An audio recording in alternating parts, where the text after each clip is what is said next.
The year was 400, and the land of Britain was on the brink of chaos. The Roman legions, which had guarded the island for nearly 4 centuries, were pulling out, leaving behind a people caught between the past and an uncertain future. The once mighty empire was crumbling, and with it, the order that had kept the land in check. The withdrawal of the Roman troops was like a dam breaking, and the floodgates of change were about to open. In the towns and villages, the people of Britain were a mix of 2 main groups. The larger group was made up of the descendants of the ancient Britons, the people who had lived on the island for generations before the Romans ever set foot on its shores. They still made up the majority of the population, and their lives were tied to the land, the traditions, and the old ways. The smaller group was the Romano-British elite, a mix of Roman officials, soldiers, and local nobles who had adopted Roman culture and language. Many of them called themselves Romans, even though they were born in Britain. They spoke Latin, the language of the empire, and they held positions of power and influence. But the Roman withdrawal left a power vacuum, and into this void came the invaders. They were not a single people, but a collection of Germanic tribes, Saxons, Angles, Jutes, and Frisians, who had been eyeing the rich lands of Britain for years. These tribes had been raiding the coast for decades, but now they saw an opportunity to settle and claim the land as their own. They were fierce warriors, skilled in battle, and they brought with them a new language and a new way of life. One of the first to establish a kingdom was a Saxon named Eil. Around the year 490, Eil carved out a territory in what is now Sussex and extended his influence over the surrounding region. His success marked the beginning of a new era, one where the old Roman order was replaced by a patchwork of Germanic kingdoms. The native Britons, who had once lived in relative peace under Roman rule, found themselves under the rule of these new invaders. Some resisted, others fled, and still others adapted, learning the new language and customs. The years that followed were marked by conflict and change. The Germanic tribes fought among themselves for control, and the native Britons struggled to maintain their identity. Latin, the language of the old Roman elite, began to fade from everyday use, replaced by the Germanic dialects that would eventually evolve into Old English. The native Britons, who had once spoken Celtic languages, started to adopt the new tongue, and a new culture began to take shape. By the end of the 6th century, the Germanic tribes had established several kingdoms across southern and eastern Britain. Among the most powerful were Kent, East Anglia, Northumbria, and Mercia. These kingdoms were often at war with each other, but they shared a common language and a growing sense of identity. The people who lived in these kingdoms began to see themselves as a single nation, the English. One of the key figures in this early English history was a man named Bede, also known as the Venerable Bede. Born in 673, Bede spent his entire life in the monasteries of Wearmouth and Jarrow, in what is now northeastern England. Despite living in a remote corner of the kingdom, Bede became one of the most learned men of his time. He wrote extensively on history, theology, and science, and his most famous work, The Ecclesiastical History of the English People, remains a crucial source for understanding the early history of England. Bede's work was more than just a chronicle of events. He was writing at a time when the English were still forming their identity, and his history helped to shape that identity. He emphasized the unity of the English people, even though they were divided into different kingdoms. He highlighted the role of the church in bringing the English together, and he celebrated the achievements of the English in building a new society on the ruins of the Roman past. Bede's monastery was a center of learning, and he had access to a vast library of books from around the Christian world. He corresponded with scholars and church leaders across Europe, gathering information and insights that he used in his writing. His work was not just a record of the past, but a tool for shaping the future. By emphasizing the shared heritage and common destiny of the English people, Bede helped to lay the foundations for the nation that would emerge in the centuries to come. As the 7th and 8th centuries unfolded, the English kingdoms continued to grow and evolve. They developed their own systems of government, law, and literature, and they began to interact more with the wider world. The English, once a collection of disparate tribes, were becoming a nation, and in the process, they were leaving an indelible mark on the history of Europe. Bede, the great historian of early England, faced a big challenge when he started writing his History of the English People. He had to figure out how to date all the events he was describing, The problem was that different parts of Britain and Europe used different ways to count the years. Some counted from the reigns of kings, others from the years of the Roman emperors or popes, and still others used a system called the indiction, which was a 15-year cycle used in the Roman Empire. Bede decided to use a simple and universal system. He wanted to date everything from the birth of Jesus Christ. This system, which we now call Anno Domini or AD, was based on calculations made by a church scholar named Dionysius Exiguus in the 6th century. Bede's choice was revolutionary. It made it easier for people to understand when things happened, and within a century, this system was widely used across Western Europe. For example, when Pope Gregory II wrote a letter to the Anglo-Saxon monk Boniface, he dated it using a complex system, given on the Ides of May, in the 3rd year of our most august Lord Leo, by God crowned emperor, in the 3rd year of his consulship, in the 2nd indiction. But Bede would simply write, 15 May 8719. This made the date clear and easy to understand. Bede was not just a historian. He was also a monk and a scholar. He lived in a world where the Christian faith was growing, but there were still many pagan traditions. One of these traditions was the epic poem Beowulf, which told the story of a hero who fought monsters and was loyal to his king. These stories were part of the oral tradition, passed down through generations by bards in the mead halls of kings. The values in these stories, like loyalty and bravery, were important in Bede's time. In Bede's world, the idea of lordship was central. This meant that people were expected to be loyal to their lords, whether they were kings, bishops, or abbots. This loyalty could be so strong that it sometimes even outweighed the duty to the king. For example, when King Ecgfrith of Northumbria exiled Bishop Wilfrid of Ripon, the cathedral's clergy refused to follow him into exile. This was seen as a failure of loyalty, and even a famous bishop named Aldhelm wrote a letter criticizing them for it. Despite the strong sense of loyalty, the Anglo-Saxons also developed a sophisticated system of government. They had local courts and officials who helped the king rule the country. This system was more organized and effective than any other in Europe at the time. For example, when King Harald II needed to march north to fight the Norwegian King Harald Hardrada in 1066, he was able to gather support from local leaders along the way. This shows how the central government and local loyalties work together. The Anglo-Saxons believed that their ancestors had come from northern Europe after the Romans left Britain. They told stories about their leaders who fought and defeated the native British people. According to Bede, the newcomers were mainly Angles, Saxons, and Jutes. The Angles settled in East Anglia and Northumbria, the Saxons in the South Essex, Sussex, and Wessex, and the Jutes in Kent and the Isle of Wight. Each group had its own distinct style of dress and culture.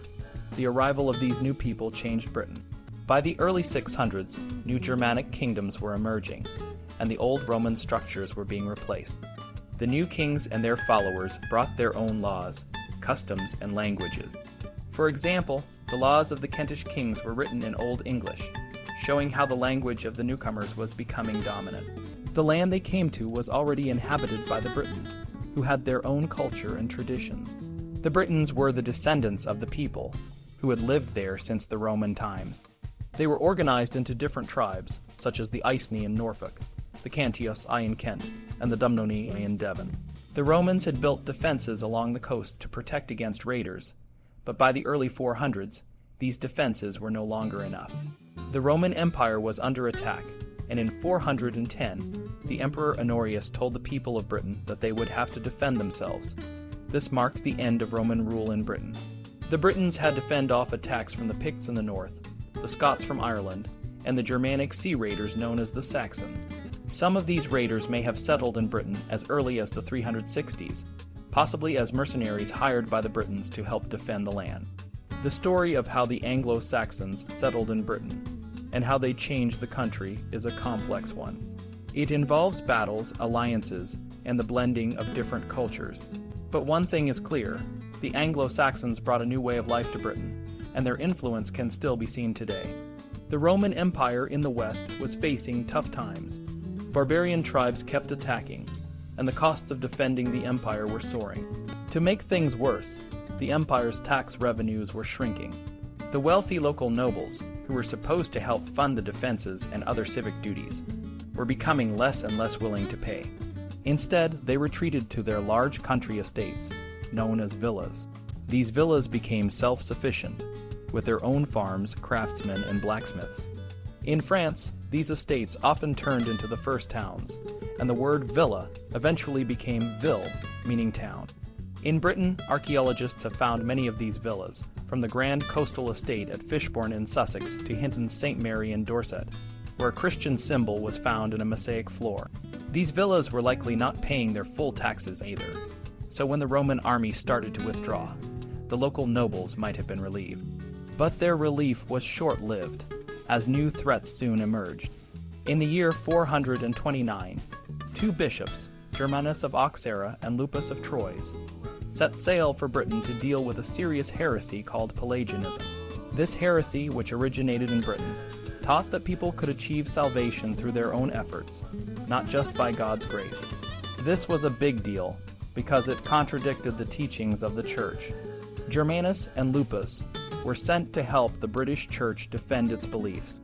On their way, a violent storm nearly sank their ship, but Germanus calmed the storm with a prayer, much like Jesus did on the Sea of Galilee. When they arrived in Britain, they were welcomed by cheering crowds of Christians. They held a debate with the heretical leaders and won over the crowd with their arguments and miracles. They even visited the tomb of St. Alban, Britain's first martyr, and added relics of the apostles to it.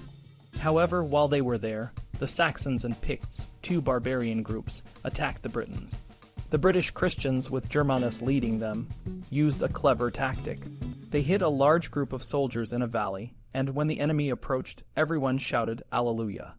The enemy panicked and fled. This became known as the Alleluia victory. Despite this win, Britain was still under threat. In the 440s, the Britons sent a desperate plea for help to Aetius, a Roman general, but he couldn't send any troops. Around this time, a British leader named Ambrosianus Aurelianus led a successful campaign against the Saxons. This victory is sometimes associated with the legendary King Arthur, though there is no solid evidence of Arthur's existence before much later. One of the main sources for this period is Gildas, a British monk who wrote about the incursions of Germanic tribes into Britain. He described how the Britons invited some of these tribes to help defend against other invaders, but the tribes eventually turned on their hosts and took over parts of the land. Gildas was critical of the British leaders, saying they were corrupt and deserved divine punishment. Christianity managed to survive in the western parts of Britain, and when St. Augustine arrived from Rome in the 590s, he found a Christian presence. He tried to unite the British and Roman churches, but the British bishops were wary of Roman authority. Bede, a later historian, noted that there were 5 languages and 4 nations in Britain: the English, British, Scots, and Picts. Each had its own language and traditions, but they all studied God's scriptures in Latin. The Picts, who lived in the north, were said to have come from a distant land and settled in Ireland before moving to Britain. According to Bede, Pictish kings were chosen from the female line because the Irish provided the first settlers with women on the condition that this tradition be followed. Over time, the Picts and the Scots, who had also moved to Britain, merged into a single kingdom. The Anglo-Saxons, who began arriving in the 400s, were seafarers. They used sailing ships to raid and settle in Britain, mainly along the east and south coasts.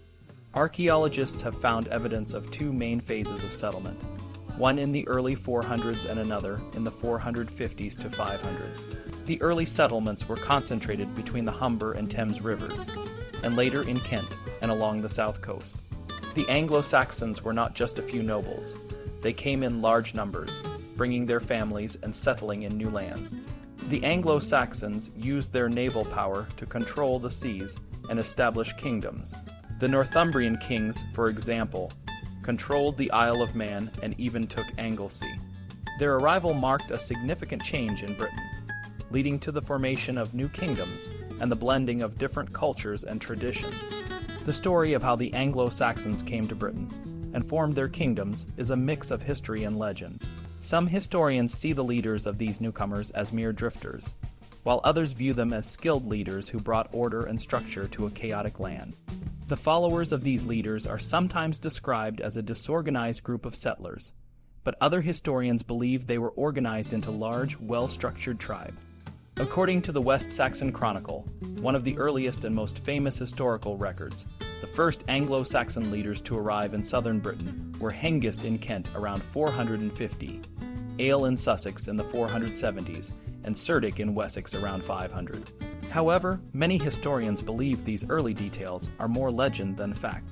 For example, archaeologists have found Germanic cemeteries in Sussex dating back to the early 5th century, suggesting that the area was already settled by Germanic people before the first arrivals.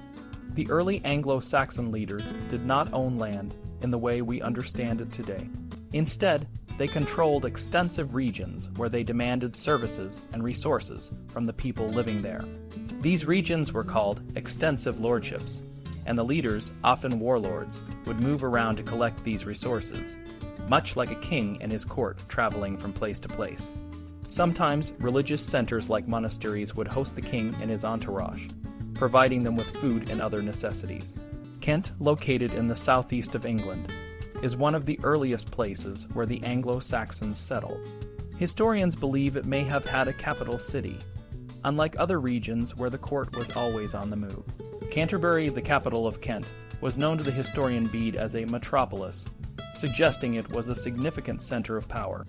Archaeological evidence shows that Germanic settlers were in Canterbury by the late 300s, but the main settlement is said to have happened in the 450s under the leadership of Hengist and his brother Horsa.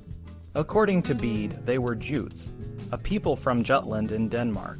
The story goes that they were invited by a British king named Vortigern to help defend against the Picts.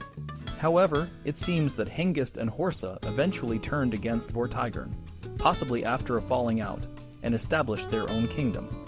The royal dynasty of Kent, the Oisingas, is named after Oisc, the son of Hengist. Hengist himself is not given the title of king in the early records, but he is considered a chief of noble descent. His name also appears in the epic poem Beowulf, adding to his legendary status. Sussex, to the west of Kent, was another early Anglo-Saxon kingdom. According to the Anglo-Saxon Chronicle, a leader named Ale and his 3 sons landed in Sussex in the 470s with 3 boatloads of followers. They faced resistance from the British, but managed to establish a foothold. In 491, they captured and destroyed the Roman fort of Anderida, near modern-day Pevensey, and killed all the inhabitants. Bede considered Ale to be the first English king, to rule over all the kingdoms south of the River Humber. The exact size of Ale's force is unknown, and it's not clear if they were all fighting men or if families followed. The British did not make a second counterattack, which is puzzling. Some historians suggest that the event may not have been as significant as Bede described.